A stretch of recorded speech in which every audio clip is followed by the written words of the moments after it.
Vatican City. And how to have an amazing, stress-free time when you're visiting the smallest country in the world.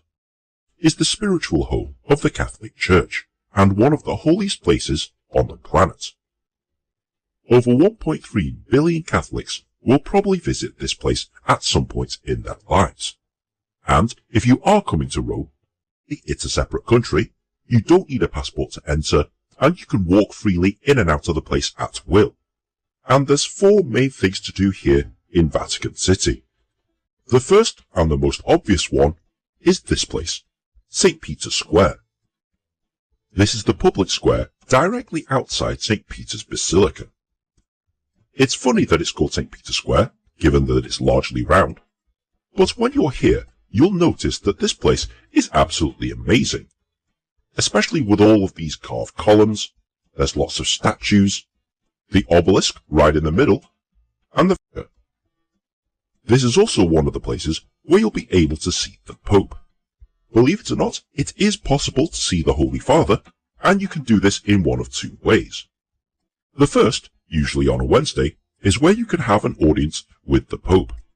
Tickets for this are officially free.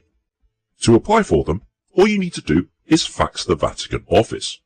But let's say you've done St. Peter's Square and you've seen the Holy Father. The second thing to do whilst you're here is actually go inside St. Peter's Basilica itself. But inside St. Peter's Basilica, you will honestly be stunned, because this is the largest church in all of the world. It definitely shows. This place is probably one of the largest buildings that you'll ever step foot in. It's so expansive that it's almost dizzying. There is so much to see here at St. Peter's Basilica. But the main things you're looking for are the many sculptures by Bernini, the dome ceiling painted by Michelangelo,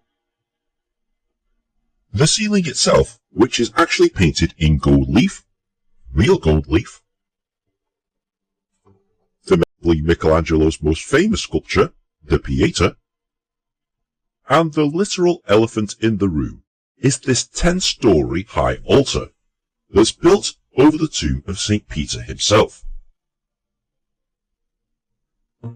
This is also the staircase that leads to the underground crypt, where all of the former popes are now buried. If you haven't already figured out what the Vatican Museum is, it's basically the Catholic Church's collection of art, and some of the most famous art pieces that you'll have heard of reside here in the Vatican Museum. It also happens to be one of the largest museums on the planet. There's so much stuff here that it's actually overwhelming. It's very similar to the Louvre in Paris. There's so much to see that it's spread over several wings, and even then you don't get to look at absolutely everything. You can find everything from to some of the more famous ones. This is possibly the most famous one that you'll have seen, another one by Michelangelo of course, on display. And overall, it's actually quite a lot to take in. If you're not a big history buff, or if you're not into art, most of this will probably be lost on you. The other thing that I forgot to mention is that it's incredibly crowded.